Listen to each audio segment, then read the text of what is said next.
The idea of zero relapse is setting ourselves up too, as much as thinking that, oh, it's going to flip a switch and the fast thing is what's going to be the only thing we need to do. Oh, yeah, I agree. First of all, we're not perfect. We're people. I think there's also I think we need to take a step back and just say we need to believe that maintenance is possible. Because Yes. I think the problem with maintenance is so many people think they're either gonna always be, and I'm gonna just use this for ease of language, they're either always gonna be fat or always be on a diet. Welcome to Salad with a Side of Fries. I'm your host, Jenn Trepeck, talking wellness and weight loss for real life. We're here to clear up the myths, misinformation, bad science, and marketing to teach you how to eat and how to cheat. Are you ready? I'm having salad with a side of fries. Hey friend, welcome back to Salad with a Side of Fries. I'm Jenn Trepeck, your host and health coach, here with you every week for Wellness Without the Weirdness. Joining me today is a returning voice for all of you. My friend Beth is here. Beth, welcome back. Thank you. How are you? I'm good. Both of us, happy belated birthday. I Right? know. But it was, by the time this airs, both our birthdays have passed. Well, both our birthdays have passed now also, but It was a great birthday. We did good. Another year. Awesome. And so what's funny, before we clicked record, I was saying, I didn't even tell you what our topic was when we scheduled. First of all, I just need to say thank you because you're a gem for being like, yeah, I can do it, and having no idea what we're talking about. So we're talking about really breaking that yo-yo cycle. Mm-hmm. And I remember the yo-yo cycle being like that gaining and losing weight that would happen over and over. And specifically, I want to talk about this in the context of relapse rate and using behavior change science to better understand what's happening when we start to revert to this old stuff. And I think it's funny because this whole thing about relapse rate actually came up in a business coaching session that I was participating in, and they were talking about it in the context of behavior change science and how we build a business and what's different when you're in the maintenance phase of building a business versus the gritty growth phase. Yeah. And how, behavior change and those kinds of things. And I was like, this all applies to everything that we talk about here on Salad with a Side of Fries. Mm-hmm. So we're going to get into it really quick. Great. I want to tell our members what they're getting. Before I forget, because I'm my brain is already there. We're off and running. So members, your recipe this week is for sweet potato turkey meatloaf. Now hear me out on this because I know a lot of people don't love meatloaf. It can get a strong reaction. So hear me out for a second. I hear all the time how bored people are of chicken and salmon, right? This one also, so this is turkey, but then also on the meatloaf front, the sweet potato added to it makes it different. It's not that dry hockey puck that I think a lot of people think of when they think of meatloaf, especially the meatloaf they didn't like as a kid. The other reason why I love this recipe is because it is perfect to have leftovers or making multiple meals from one dish. Easy to prepare and then easy to pair with any veggies that you have or anything that you like. It works. So trust me, there's a method to the madness in all the recipes that I send you, I promise. And I'm also going to send you a download of my Bullseye of Change framework. I call it the how of long-lasting behavior change. And I think that download is a great companion for this episode. So if you want this recipe or the download, be sure you're a member.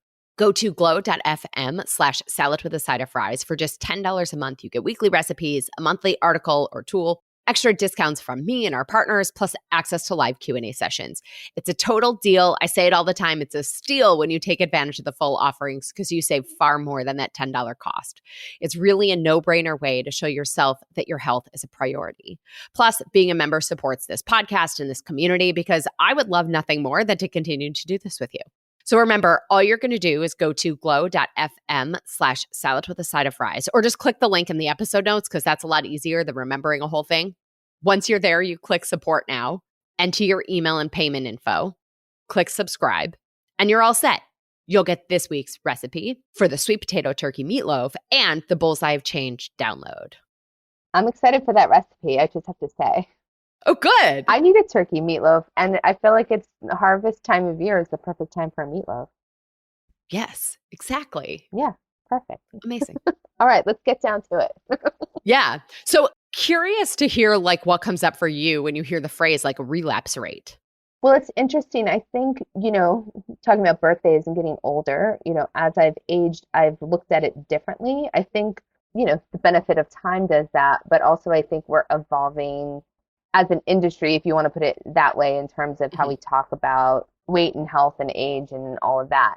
So when I was younger, I used to think that relapsing and or like gaining the weight back or not being able to maintain it was, just related to what I was eating, and that it was like, I did all that work to lose this weight and now my body should be able to maintain it. And so it wasn't like I was like, okay, now I'm just gonna like eat whatever the hell I want every day. But I felt like adding things back into my diet shouldn't affect me that much. And I just made it purely about the food. And I think there are people that still do that, like, because they think like there's some magical kind of process that's happened when you release the weight that then once you get it off to get to maintain that, like that you've accomplished this task and now it should be done. And now you could just like Right, you check the box and move on. Yeah, and you can go back to what you did before with some adjustments, but then you start like you get away with it for like 1 or 2 weeks, and then before you know it, you're like, oh, how did this 10 pounds come on? But I think, the challenge with that is what hasn't happened is the mental shifts and the behavior shifts, and I think what you're saying about like with business maintenance, like, I'm an entrepreneur myself, I can totally relate to that. And when you're in a good flow with business, sometimes it's just boring. And Exactly. I think that happens like with food maintenance. It's like if you learn the behaviors and you do the behaviors and you're doing it, it's not as exciting as the process, the journey of losing the weight where there's ups, there's downs, what worked this week, what didn't work this week. It's in a process. I'm trying to get to a goal. Now the goal is there. Now you just have to do all those behaviors you learned repetitively each week. Right. And you get bored. And if you're not like consciously checking in with yourself, or if you have not made long-term behavior changes, then you'll turn around a year later and be right where you started before. 1,000%. And everything you just said is exactly what we're going to talk about. Great. Right? It's the mindset around it all. Yes, it gets boring, right? Maintenance is the least sexy thing there is, right? And what can happen, like you said, we like accomplish this success and then we stop doing the things that got us there. And then, like you said, we sort of revert to these old habits and behaviors, these old patterns. And the thing that I want everybody to know is that like that's human nature, right? Relapse, whether it's in the context, and we're going to talk about this in a second, like whether it's in the context of AA, whether it's in the context of our weight management or anything else that's out there, it's essentially default to old patterns, right? Going back to the episode we did, was it last month about your default versus your design, right? So relapse is we default to old patterns, old behaviors, and the actions that got us to, quote unquote goal or the success stop or change. And therefore the results change, right? Like actions equal results. Yep. Sometimes that equal sign is very long, right? Sometimes those results are delayed, but sometimes those things are far apart. But actions create the results. And so different actions, therefore, create different results. So I'm curious, you and I both have a history. I don't feel like I'm speaking out of turn here, but you and I both have a history of, that yo-yo dieting, right? I'm curious what you think statistically the rates are of weight regain. Oh, I think it's like 90%. Yes, it is. It's like across the board average is like 80 to 90%. Yeah. And most of that happens within like 2 years. And a lot of the studies are that what's regained is more than 50%.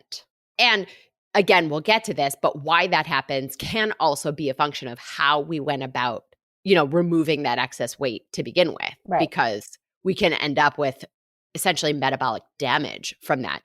But I want to further the fact that this is human nature. Yes. And look at AA stats. Mm-hmm. So curious what you think the relapse rates are for alcohol. Oh, I think that's in the same wheelhouse, like 90 to 95%. Just speaking from experience, not personally, but with people I know who have battled it, maybe it's less than weight. I don't know. I feel like we're surrounded by food nonstop, and alcohol is not, in the exact same category in terms of accessibility. Like we are eating 3 times a day. But yeah, I think it's very close. I would be surprised if it wasn't very close. It is very close. And it kind of depends on who you talk to and what frame of reference, like what time period. But Alcoholics Anonymous, what I keep referring to, AA, their average is about 8 to 12% success rate. Right. Which puts us back in that 80 to 90% relapse. And sometimes that's, in 6 months or a year or 2 years or whatever it is, right? And then I was thinking about smoking. Oh, yes. So one of the really interesting things about smoking was that their rate of relapse was highest the first time they've tried. And then the second time they tried it was less. And the third time they tried it was less. And so, but it's interesting because I feel like there isn't, and now my brain is just a little bit on a tangent, but I do feel like there's less stigma around attempting to quit smoking than there is around losing the weight and gaining it back. Oh, 100%. 100%. I think that, with smoking too, I feel like smokers that I've known, and again, you look at like, this is so much more than the food, right? Because in smoking, it is now something where it's like, it's not cool to smoke anymore. It hasn't been for a while, and I think that for the people I know who have quit smoking and tried multiple times with the patch or acupuncture or hypnosis or whatever, I think the time it worked was the time that they were resolute and they were like, this is it, I am done. And then they had to get past a certain like point in their quitting section before they were like, I can't even smell a cigarette now. It's so gross, right? There's like this weird like thing that happens. And then I know people have quit smoking and now just do cigarettes and do e-cigs, which it's a whole other conversation. Other can of worms, right? Yeah. But I think with weight, the stigma, I know as somebody who has dealt with it and I grew up a dancer, so that was another further complication with body size and things like that, as you know, and I often wonder if I never danced would have been my body. But there is this thing, like even if you're, I'll say as a single woman, if you're like looking to date a guy where it's like, oh, well, if he sees thinner pictures of me, or let's actually reverse it. He sees heavier pictures of me and I'm thinner now in person. Is he going to be worried that like she's going to turn back into the fat girl? Like there's so much psychological depth to this stuff. And I think like, listen, I know my brain was damaged from dance, but I feel like I've repaired it so much. Like I feel like I've gone through a lot of repair work in all of these many years I've been on the planet. And I feel like there's so much in our society that says if somebody loses weight, they're always a fat person.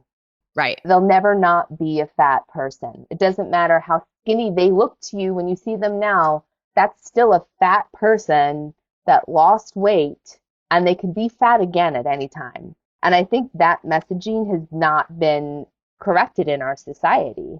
And I think also, and we'll talk more about this because I think it's also what we tell ourselves. Correct. Yeah. Right? Like we have this identity around somebody who needs to lose weight.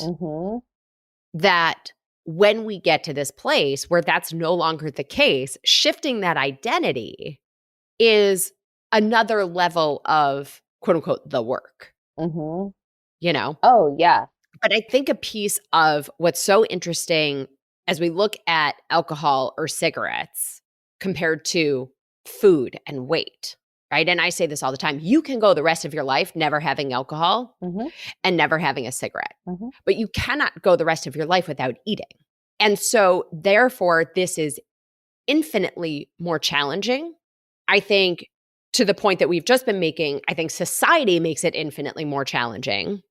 And we see that in these relapse rates, right? That like, I think, I don't even know if I said it. So the relapse probability was about 49% on the first wave of quitting smoking, right? Compared to 80 to 90%. I believe it. Right, on the food front. So it's so much, it's a point, I would never really thought of it the way you said it. Like, it is like, if I was a smoker and I had to quit smoking, the biggest challenge for me would have to be being around cigarette smoker people smoking and fighting the urge to do it, or seeing a pack of cigarettes on the shelf and not buying it. And the same for alcohol. But like, I can't imagine if you have a problem with alcohol and they're like, you could only drink vodka, which is your least favorite alcohol, let's say, and nothing else on the shelf. And, that person being able to be like, but if I'm drinking vodka, what's the big deal if I have some tequila? So I think with food, right, like, and that's where it comes into like educating yourself on how to eat and what to eat, because so much of weight loss in our society is about cutting things out in a way that makes you feel less than, or like FOMO and all those other things that we talk about when we're in a process of, releasing weight and changing our behaviors and modifying what's on our plate. I think that, listen, we live in Manhattan, and living in the city, it is a foodie town. And, you cannot go out to a restaurant and not have fascinating, interesting things around you, So I'm like, I go into like these incredible restaurants and I will get salad with grilled chicken on it, and people are getting these very interesting things. And, and it doesn't mean you don't like, oh, can I have a taste of that just to see what this thing I could never make for myself tastes like? But I think that getting to the place where I can order a salad with a grilled chicken and feel like I'm not missing out on anything and just enjoying the company I'm with, that is the behavior change. That is the progress. And so, and that will lead to, me keeping off the weight that I have already, shed off my body and getting to my goal, right? Is that I am not in a position where I feel less than in my choices at a supermarket, eating by myself, with friends, at holidays, all of that. Because I think we live in a world we're promoted that like certain foods and certain customs, behaviors around food equal a happy life and a fun time. Right. And the flip side of that, the other side of that coin, is that we're also feeling like choosing the salad with grilled chicken means a boring life. Right. Again, back to boring, right? Yeah. Right. So I was actually on a call with a client yesterday, and this was our 5th call. So she is 5 weeks in, right? She is down from a size 12 to a size 8 in the pants that she was wearing. Amazing. Right. And more than that, far more than that, she said, somebody brought over to her house this like homemade waffle from Whole Foods. And she's like, I literally had a bite of it and that was it. And they left them here. And I just noticed they've been sitting here for days. She's like, it doesn't have a voice. It's not calling my name. Like before, I could never imagine. She goes, and I'm not interested in it. Like it doesn't have that same appeal. Like I'm not unhappy with the choices that I'm making because I feel good. Right. And the other piece is we've also connected some of the foods that she was eating before to some of the symptoms that she's experienced. And so, for her, she's also a chronic pain patient. And so connecting the fact that these choices on the nutrition side literally help her mobility, that waffle has a very different appeal because it brings with it all these other things. Oh, yeah. But in the scheme of things and the way sort of people talk about it, it's like if you're not eating the waffle, you must be deprived. You must be miserable, right? So one piece, right, takeaway here, right? Like recognizing the value of the choices we are making and connecting those things to our quality of life outside of that one particular goal. Yeah, You know? it's so funny because I had a similar story yesterday. So, and again, with the time and age thing, when I was younger, like most of my friends, we just cared about how we looked. Like we Right. thought we were young and we had all the time in the world. We weren't worried about diseases or any of that. You know, fast forward, now it's more about health than how I look. You know, the how I look part is the fun part of it, but like health is number one. And yesterday on my birthday, I was going to get my free Starbucks drink, you know? And I was like, you know what? You know, I'm gonna have a free meal today, so to speak, you Right. know, and I'm gonna get my treat. And I knew I was going to Indian for dinner, and I don't typically like the Indian desserts. So I was like, you know, maybe this will be my sweet treat for the day. And I was like, I'm gonna get a caramel frappuccino, a decaf caramel frappuccino, woohoo. And the girl's like, do you want to go out and have some whipped cream on it? I was like, you know what? Fine, because I'm not going to have cake later or anything. Yeah. So I get it, and I love whipped cream, but I never have it. So I had some of the whipped cream, and I took 2 sips, literally 2 sips of this, and immediately got a headache. And I was like, and it was right next to my office, and I was like, whoa. And I was like, I am not doing this to myself. And the girl at the front desk where I work, I was like, do you want my frappuccino? She's like, no, you should have your birthday frappuccino. It's like, no, you should have it. Why don't you take it? And I was like, in that moment, like proud of myself for not like trying to force myself to drink it like I Yes. might have in the past. Like, this is your birthday treat. And I was just like, whoa, the effects you feel, you know, when you change how you eat, you know, like, I mean, I get like an unsweetened iced tea or like a decaf latte with almond or oat milk. Like, it's very boring. And to go for like a fancy tasty bev. It doesn't taste as good in reality as we think it will in our head. Right. And but also I just tasted chemicals because all the changes I've made in my diet, my tongue receptors or whatever is like, oh, that doesn't taste, it's not natural sugar, you know. Yeah, I got the sugar-free version of things, the syrups they put in, whatever. But like it just tasted like a load of chemicals and my body immediately was like headache and I was like, No, I've got to stop this. So if there is an actual like physical effect to changing what you do that helps the behaviors because I would have continued the behavior if I didn't have that. Yes. And that also, I think, is part of what happens over time. Yes, it's definitely right. time. Like, you know, and you've mentioned this other times when you've been on the podcast that, you know, you're a past client. And when we met, you were already on that path. Yeah. And now you are at another level. Yeah. I think it's a constant growth kind of thing. Yeah. For sure. And so that's a piece of like, okay, so why do we end up in this relapse? Why do we gain that weight back? Part of it has to do with how we go about losing it in the first place. Mm-hmm. Right. And there I am intentionally using the word lose because we find it again. Yeah. Right.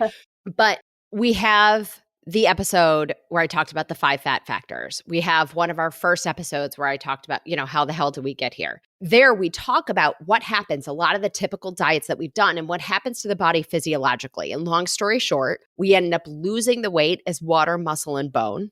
The scale stops moving. We get frustrated. We go back to those eating habits and we gain the weight back as fat. So over time, the physiological change that happens from losing the weight as water, muscle, and bone creates a perfect storm for gaining it back and then some, right? Again, as we said before, focusing on the food part versus the lifestyle part, focusing on an approach that, sure, I could cut out this entire food group for a finite period of time, or I can follow this crazy, extreme, you know, wild plan for a finite period of time. And then life happens. Sure. Right? And there's also, you know, we talked about lifestyle and the behaviors. And I always call it, you know, when I talk about working with my clients, like it's 12 weeks to build the tool belt so that you can go live the rest of your life, right? It's building that tool belt to handle whatever comes our way. And I think there's also a misconception of how change works, right? I think we're led to believe, and we want to believe, like you said before, that we flip a switch or we check the box and then onward. and that's not really how it happens at all. So when life starts to life, right, as it does, this reminds me, we talk about it in our willpower episode. So there's that thing about when we have low blood sugar, right, when the body is sort of threatened, our subconscious tendency is to maintain the status quo, to protect, to find safety. So we resort to old behavior. In the willpower episode, it's the research of in courts when people were up for parole in front of a judge. If the time of your parole hearing was right before lunch or at the end of the day, you got parole a fraction of the amount of time as those who got parole right after lunch or early in the morning.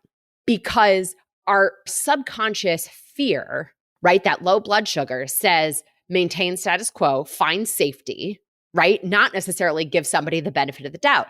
So it stands to reason that when life starts to life, of course, we're going to revert to some old patterns. Oh, yeah.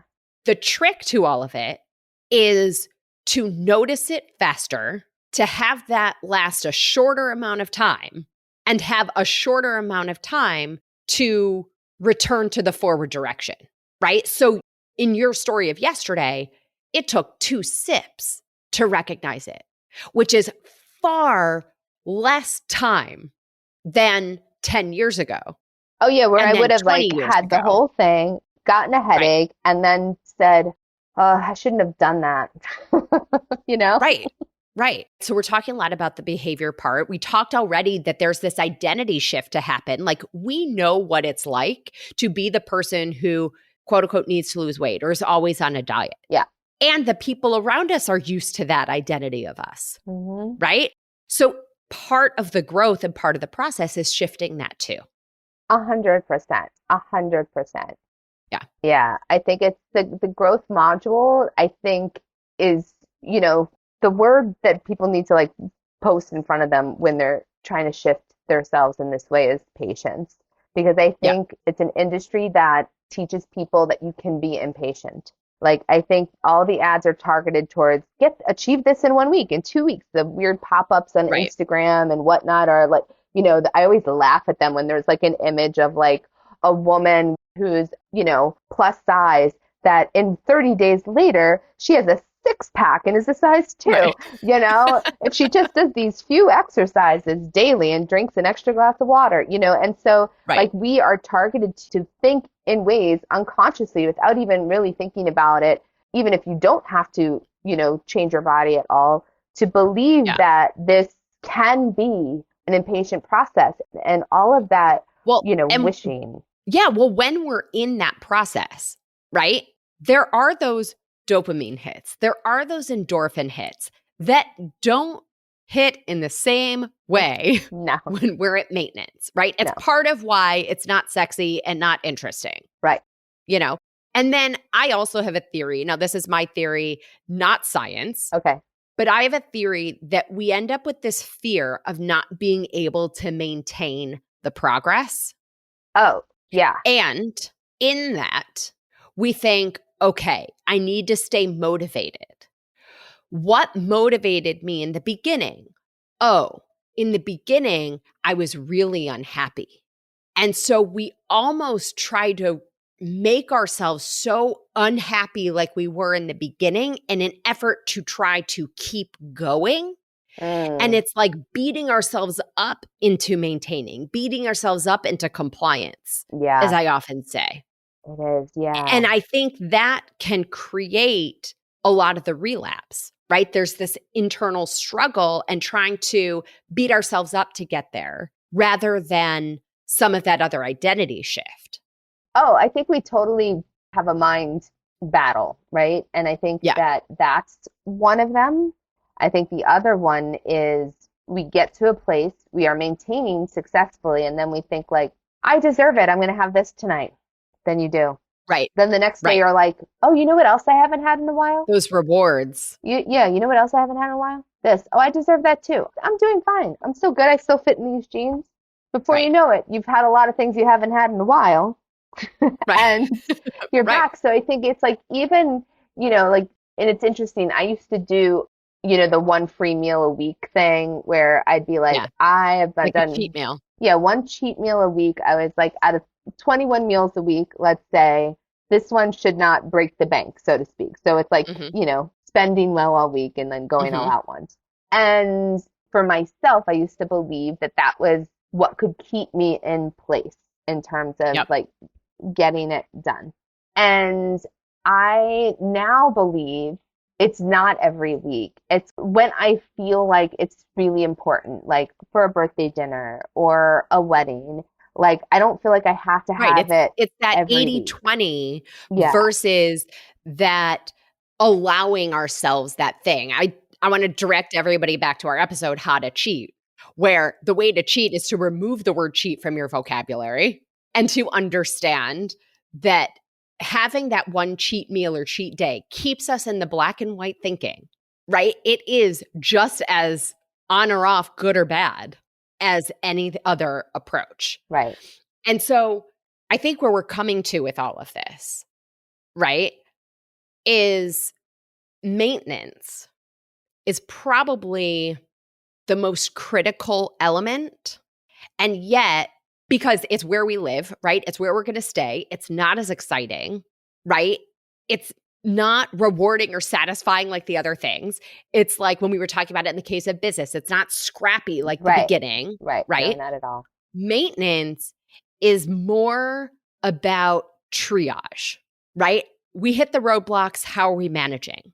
And so, as such, I think it's probably one of the most critical elements and Hmm. part that really doesn't get enough attention, which is part of why I wanted to do this episode. So, we're going to talk more about that. I got to take a quick break to highlight our partner for this episode. Friends, if you're a fan of Salad with a Side of Fries podcast and looking for how you can support us, we've got you covered with our awesome merchandise. So maybe this is the perfect reminder of your commitment to your health and a tool to help keep you going. I'm obsessed with the water bottle in the matte green color. It's truly beautiful. It also keeps the ice frozen all day. I've heard that from multiple people. Also, it's a great gift too, if you need a little gift for somebody.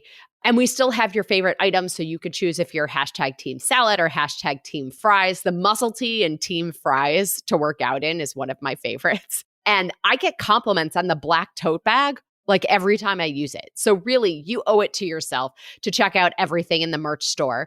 Plus, your purchase supports the show and all that we do for you.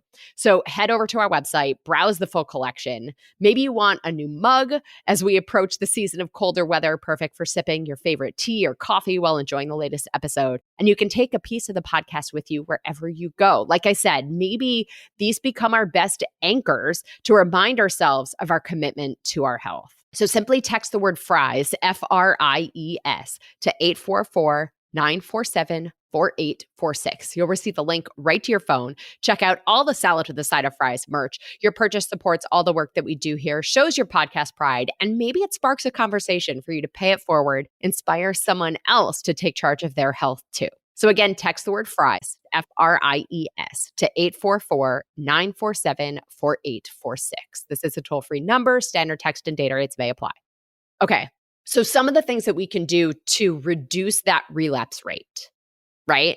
It's a lot around also the not sexy stuff of like the mindset work around maintenance, because I think we can feel like maintenance can feel complacent. Oh yeah, I think it can feel complacent, like boring, complacent, but I also think we have to work at changing the goalpost, right? I Yes. I think that we have been taught for so long that the goalpost is the number you want to get to on the scale or the pair of jeans you want to fit into, and it's like goal, right? Achieved it. And I think it's like my friends laugh at me because I always say food shopping isn't done when you pay at the register. Like for me, it's like I go home and then I clean all my things and I chop them, I put them in containers and I'm like OCD Yeah. Virgo over here. And they're like, that's so weird. Like I just throw it in the fridge. I'm like, no, it's like it's not done. I have to prep so it's easy for me to like not waste this money and throw out food. And I think it's the same thing with maintenance. It's like the goal is not to get to that number, it's to maintain. And I think we need to have a practice of like to get the maintenance behaviors done, I think we need to treat like the first year of maintenance at least as like with the same vigor that we treated getting the weight off, so to speak, in the Right. first place, and the same commitment level. I think we Yeah. drop our So, commitment level. yeah. Well, and it's easy to do because we're not getting that dopamine hit. We're not getting No. all those things. So here's how I would encourage everybody to think about it. So maintenance is not maintaining the status quo. Maintenance is maintaining the behaviors. So as we maintain the behaviors, capacity expands. So before, we maybe had a lot of brain capacity going to, what we're getting at the grocery store. Right. Well, now my behavior is I know what I get at the store. I may, do the shopping, go home and prep it. Well, now I have mental capacity that before was taken up by these other things that now can go to other things. Now can go to stuff that really matters in life. Now can go to that triage, right? How do we bob and weave? Adapt to what is thrown our way, as long as we focus on maintaining the behaviors versus maintaining the status quo. And I think that when we do that, and I see it with myself, I see it with my clients, I see it with you, right? This shift to recognize that that's actually the magic, right? That we get this greater capacity, we can do all these other things. Like in the woo-woo terms, that's expansion, right? And I think that's freedom, right? Like one of the new phrases in the world is like food freedom. I'm sorry. I think this is freedom. To me, maintaining the behaviors and being able to have the capacity for anything that comes our way and to do things in life, that's freedom. I would agree. Yeah. And to me, that's the magic of maintenance, right? I think in focusing on that, right? Maintaining the behaviors versus maintaining the status quo, what are those behaviors, right? So what are the things that we do want to just rinse and repeat? Like it sort of reminds me of the old Steve Jobs thing of always wearing the black turtleneck, freed up the mental space for him to do all this other stuff. So what are those things, right? And along with that, because we're talking about this triage and bob and weave, I think it's also important to recognize that the idea of zero relapse is setting ourselves up too, as much as thinking that, it's going to flip a switch and the fast thing is what's going to be the only thing we need to do. Oh, yeah, I agree. I think, first of all, we're not perfect. We're people. And I think in the world, like we live in real life. And I think if you look at like behaviors that we no longer think about, right? Like brushing our teeth, right? Yep. Even if we brush our teeth morning and before we go to bed every single night, we don't have to like gear ourselves up for it. It's just what we do. It's mindless. There will still be a night where you forget to brush your teeth before you go to bed, and you didn't do anything wrong. You're fine. You'll brush your teeth tomorrow night. And I think it's such an automatic behavior, but sometimes there's a night and it doesn't happen for whatever reason. And I think, with maintenance, I think there's also I think we need to take a step back and just say we need to believe that maintenance is possible. Yes. Because I think the problem with maintenance is so many people think they're either gonna always be, and I'm gonna just use this for like ease of language, they're either always gonna be fat or always be on a diet. And that's it. And I think we need to believe that we can live in a new normal for ourselves. And I am living proof. Yeah. Right? Every client I've worked with in the last 17 years is living proof. Yeah. It is possible. And conversations like this help us see that it's possible. Focusing on how we live in that also helps us make it real in our minds, because it's this elusive thing that nobody talks about, like perpetuates this feeling that it doesn't actually exist. I think I'm looking at my notes to make sure we didn't miss anything. Like we said before, right? Our objective is not zero relapse. It's make the relapse shorter, recognize it faster, and have a shorter, quicker path to moving forward. It's a rewiring. And I think it's like for anybody who's done therapy of any kind, when you work with a therapist, there are certain things about yourself that you come to see as patterns, right? And then over time, your therapist will be like, okay, this time when X happened, you notice it didn't take you as long to recover from it or to shift into a different way of thinking. Like it's all brain wiring. And Yeah. rewiring the And brain, right? rewiring. Those new neural pathways. Mm-hmm. So rewards are really important to create those new neural pathways, Mm-hmm. right? Yeah. So as we're going through the process, rewarding those new behaviors, focusing on the behaviors being the objective, you know, I think also too, when we're constantly pushing, we can end up in burnout, which leads to a relapse also. So like we did an episode about reverse dieting. I think I called it take your foot off the gas, right? Like there's also phases of that and understanding a phased approach. I think taking a bit of an inventory, right? Coming back to what we know, right? Continuing to do the things because it's not maintaining the status quo, it's maintaining the behaviors, right? So an example of that might be, what does your calendar look like, right? Are we experiencing and willing to be flexible, right? Are we somewhere on the spectrum in the gray area, or are we living in that push and pull, right? Are we able to bob and weave, live that 80-20, and then think about like your maintenance structure. So what are our support systems? What are our interventions, right? Like, bumper bowling compared Mm-hmm. to just bowling and the ends up in the gutter when you don't have the bumpers, but then you Mm-hmm. can have bumpers on the gutters and that keeps us there. So what are the bumpers that you're putting in place to ensure that like the ball can only go so far so we can create some structure in our lives around some of these things? I think if we keep repeating, right, the same cycle and the same challenges, I think it's helpful to recognize that true growth, real true forward growth, looks like having core behaviors solid and becoming so ridiculously maintained that our capacity grows, right? That there isn't even energy put onto the relapse. There isn't even Right. energy or frustration in the relapse. It's just like, oh, bing, boom. I know this. Okay, Yeah. XYZ. Like if we can sort of approach it sometimes more like we might in our business and recognize what's working, what's not working, and have those, core things. Like sometimes it's helpful for people to have like 3 maintenance behaviors, right? What are the 3 pieces that we always fall back on that we have structured into our day, right? Is it that self-check? Is it your movement? Is it, your solid breakfast? Being relentless about a couple of these things actually then allows us to have, no pun intended, like a gut check around things that pop up, right? That have the chance to, you know, derail us a little bit or kick us off course or whatever it is, you know? And I think the idea of practicing maintenance can be really helpful.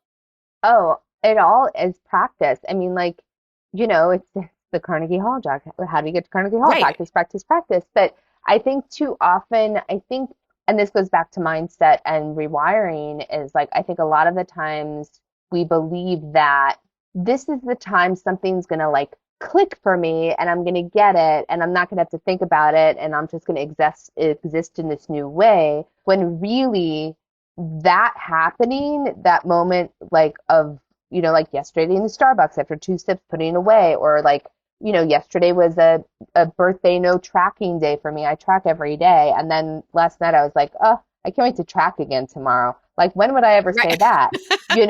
So I think this mindset of like, it's going to all of a sudden just click and then it will just happen. That also has to be rewired, because maintenance isn't a thing that just happens. And when we do identify those structured elements, and we realize Right. that through the work, through the things, like just like in business, if business is slow, it's like, okay, meet with my partners. What are the things we need to do right now to drum up business? Like the things that are tried, tested, and true that have worked before. And it all Right. comes down to action. And when I used to work with other entrepreneurs, they'd come sit in my office and talk to me about their business and where they're at. And they'd have all these ideas and thoughts and theories. And I'd come down to it and I'd be like, okay, well, what have you actually done?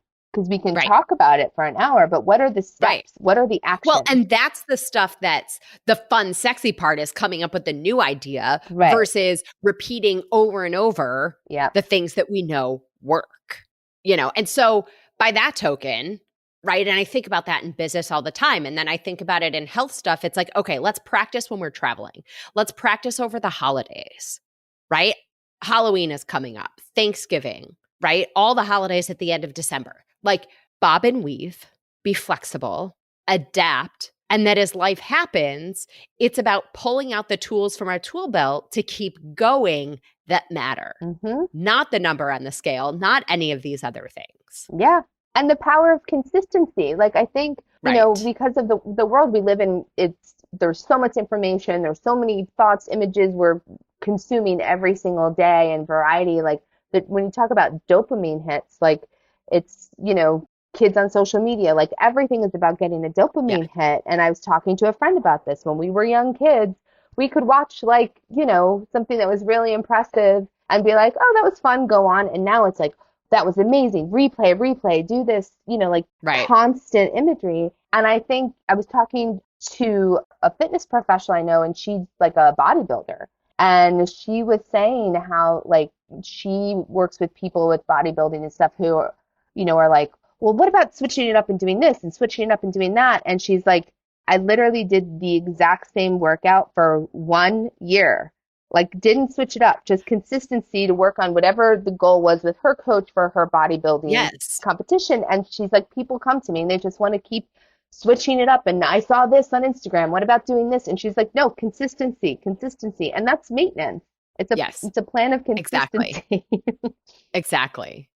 I love it. I think that's probably a great place to put a pin in it. My final thought, I think, is, similar to that point, right? Maintenance isn't sexy. Right? But if we can reframe it to find the freedom in that and to see it as a new phase of our growth, I think the increased capacity for other things, like, that's the real magic of maintenance. And that's what minimizes that relapse. Right? Yeah. All right. Let's preview our nutrition nugget. So maybe you've seen this on social media. On Friday, we're going to talk about rucking. I have no idea what that is. That's a funny word. I don't know what it is. I know. So it seems to be trending in fitness conversations online, and it's not a new concept, but the way some people are implementing it, I think, might require a little bit of a note of caution. So we're going to talk about it on Friday and this week's Nutrition Nugget bonus episode. Be sure wherever you're listening now, click the plus sign or the follow button, and then your app will alert you when the Nutrition Nugget is live on Friday. As always, everybody, I'm your host, Jenn Trepeck. Connect with me on Instagram or all social media. I'm at Jenn Trepeck, JENNTREPECK. Website is asaladwithasideoffries.com. Pick your platform, send a message. I want to hear from you. Tell me your takeaways, your ideas, your questions, whatever you want to share. I can't wait to hear. And this is also the easiest way to learn more about working with me as your health coach.